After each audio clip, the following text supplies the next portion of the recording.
હવને હર હર મહાદેવ. તો આપણે એક હવે નવો વિડીયો પાછો આયુર્વેદિકનો બનાવવા આવી ગયા છીએ. તો જે વિડીયામાં તમે જોતા જાઓ એ પ્રમાણે હું એમાં બોલતો જાઉં એ પ્રમાણે તમને ક્યાંય પણ તમારા એરિયામાં મળતી હોય તો તમે તમારે જે હું કહેતો જાવ એવી રીતે કરી જાજો. તો એ દવા તમારે બેસ્ટ લાગુ પડશે. અને જો કદાચ સિટીમાં ક્યાંય ન મળતી હોય તો એને કહેવાનું કે વેચાતી ગમે ત્યાં લોકલ મળી જ જાય છે. તો એના માટે આપણો વિડીયો જોજો અને જાણજો.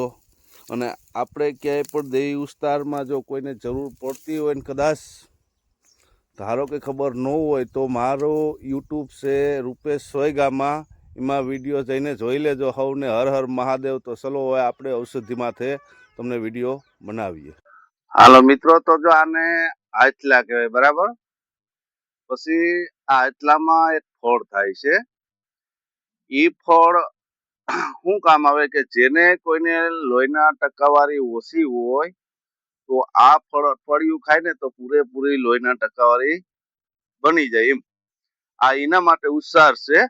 આને કહેવાય હાથલા, બરાબર. અને એ હવે તમને એના ફળ બતાવું કે જો આ ફળ એના આ ફળ હજી આ કાચા છે. આ કાચા છે, આ હેઠે છે ને જો આ પાકી ગયો, આવી રીતે લાલ થઈ જાય.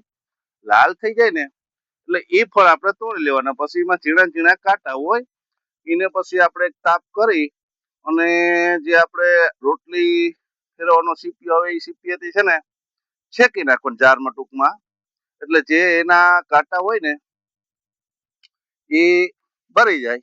એટલે આપણને કોઈ મોંમાં કે ખાવામાં કે ન લાગે. પછી આ ડોડવાને ફોલીને અંદરથી જે એનો લાલ ગરબ નીકળે એ ખાઈ જવાનું. એવું અઠવાડિયું તમે જો ચાલુ રાખો ને તો તમારી ગમે એટલી લોહીના ટકાવારી ઓછી હોય ને એ તરત જ પૂરી પડી જાય. બાકી તો જો કાચું ખાવાથી લોહીના ટકાવારી બને પણ જેટલી આનાથી બને ને એટલી કાચું ખાવાથી નથી બનતી એમ.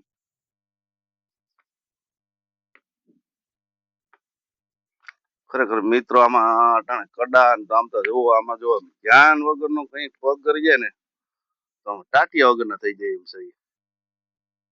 આજ જો પૂરું હાથલાનું જંગલ છે આમાં. જુઓ તમે ત્યાં જુઓ ને હાથલા હાથલા હાથલા હાથલા. આજે આખું હાથલાનું આ જંગલ છે. જો આમાં જરાક જો સુકાઈ જાય ને તો કે પગ કરી જાય એમ છે. તો મિત્રો રખડતા એક બીજી ઔષધિ ધ્યાનમાં આવી છે. તો હું તમને જો એ બતાવું છું. મિત્રો જે આ છે ને એને કહેવાય કેસુડા, બરોબર. અને આ ઝાડનું નામ ખાખરો કહેવાય. તો જે આપણે આ કેસુડા કહેવાય ને, કેસુડા આ કોઈ નાનું છોકરું હોય ને એના કેસુડાથી નવરાવીએ ને તો એ છોકરું કોઈ દી માંદું ન પડે, તંદુરસ્ત રહીએ. આ કેસુડાના ગુણ છે. પછી હવે તો અટાણે તો જો કે આપણે કોઈ કેસુડા નથી યુઝ કરતા. નકર પેલા આપણે ઉતાહણીમાં જે કલર ને બનાવતા ને એ આ કેસુડા નો બનાવતા. એ આ હે ને જો આ કેસુડા કહેવાય. તો હાલો મિત્રો, પાછી એક ઔષધિ આવી છે ધ્યાનમાં. તો જરાક એના વિશે તમને માહિતી આપું હું. તો મિત્રો આને કહેવાય આવેડી. શું કહેવાય? આવેડી. જો એમાં આવા પીરા ફૂલ થાય. પછી આ એના પાન કહેવાય. આ એની શીંગું થાય. તો મિત્રો આ ઝાડવું છે ને બે દુઃખમાં કાયમ આવે. જે કે આ પીરા ફૂલ છે ને, જો આ ફૂલ હજી હું તમને હાથમાં બતાવું.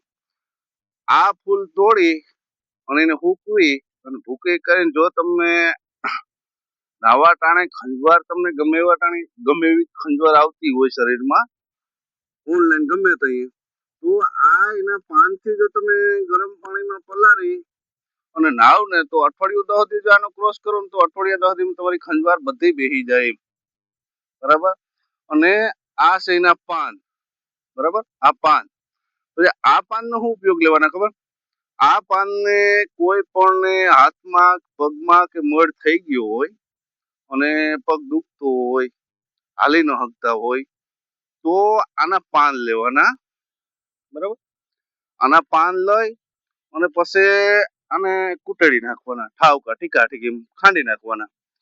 એટલે મનો કેવા ખાંડવાના કે આપણે છટણી ખાંડીએ ને એવી રીતના એટલા ખાંડી નાખવાના.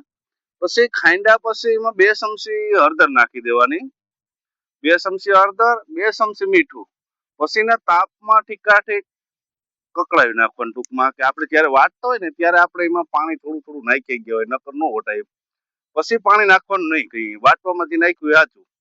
પછી એને વાટી મીઠું હળદર નાખી પછીને તાપમાં ગરમ કરી ઠીકાઠીક ખદખદી જાય ત્યાં લગી ફેરવી નાખવાનું 2-3 વાર, એટલે હબાવ આખું બધું ખદખદી જાય, બધું થઈ જાય. પછી એને ઉતારીને મેલ દેવાનું. પછી ટાઢું પડવા દેવાનું. ટાઢું એટલે પછી એમ થાય ને કે હવે આ થોડું થોડું ગરમ છે ને હવે આપણે આ ભૂંહીએ તો હવે કઈ આપણે ધગી એમ નથી, તઈ આને ભૂંવાનું. અને આ કઈ ભૂંવાનું કે સાંજે હુવા ટાણે ભૂહો ને એટલે શું છે કે તમારી હાલચાલ નો થાય અને એકને એક જગ્યાએ રહી જાય. તો સાંજે પછી હુવા ટાણે ભૂહે અને માથે પાટો વારી અને હોઈ જવાનું, એટલે સવાર થાય ને તો ઓટોમેટિક તમને રાહત મળી જાય. તો મિત્રો રખડતા રખડતા એક બીજું પણ આપણને ઔષધિ ધ્યાનમાં આવી છે, તો જોઈ લ્યો. આને કહેવાય હિંગોરિયા. શું કહેવાય? હિંગોરિયા, બરાબર. પછી આ હિંગોરિયા શું કામ આવે ખબર છે? જો એના આવા દોડવા થાય, જો આ એના ફળ છે આ હિંગોરિયાના. જા આપણે આ ભાગીએ ને તો એમાં ગરબ નીકળે છે. આગળ આ ઢોર જનાવર બધું ખાઈ જાય, જંગલમાં ન રહેવા દઈએ, રોજ ને એવું બધું ખાઈ જાય. અને આ આખો દોડવો છે. આ દોડવો આપણે ફોલીએ ને, આ ફોલીએ એટલે એમાંથી જો આવો દોડવો નીકળે પાછો, જો આવો, બરાબર, આવો દોડવો. પછી આ દોડવો તમે ભાંગો ને મિત્રો, ભાંગો એટલે આમાંથી એક મીન નીકળે, આપણે બદામ જેવું, એવું બદામનું બી નીકળે ને એવું એક મીન નીકળે. એ મીન લઈ અને કોઈ નાનું છોકરું હોય અને નીંદર ન કરતું હોય તો એને નહીં એટલો ખાલી આપણે મગના દાણા જેટલો પીવડાવી દો ને તો એ છોકરું આખી રાત સૂતું રહે. એટલું જો આ ગુણકાર આવે. આને હિંગોરિયા કહેવાય. જો આ ફળ એનું ગારી દેખાય મિત્રો, જો આ ફળ, હવે આ ફળ એમાં થાય. આ હિંગોરિયાની ખાસિયત છે મિત્રો. આ જે પાછા જંગલમાં ગઈ રહ્યા હવે તો એ નીકળાય ક્યાં છે હવે, આગી તેદી જંગલ જ છે આખું. આપણે જંગલમાં જ રખડવાનું હોય, બીજું શું કરવું. ઔષધિ કઈ પટમાં તો નથી થતી વાલા. જોઈ લ્યો મિત્રો, જંગલ જ છે ને, જોવા દી સારી કોર જંગલ. જોઈ લ્યો, આ ઔષધિ છે ને આવા જંગલમાં જ થાય, બાકી તો ક્યાંક પારવી થતી ત્યાં તો બધા ઢોર વાળા કાપી નાખીને ખવડાવી. તો મિત્રો આપણે હવે જંગલમાં હાલ્યા જઈએ, તરસ બહુ લાગી છે, પાણીની બોટલ હતી એ પણ પૂરી થઈ ગઈ છે. તો હવે આપણે ધીરા ધીરા ક્યાંક બહાર નીકળીએ અને પાણી ગોતીએ હવે મિત્રો. તો મિત્રો હવે આપણે બહાર નીકળી ગયા છે અને કેળે ચડી ગયા છે. જો આ કેળો અને હવે પાણી પીએ.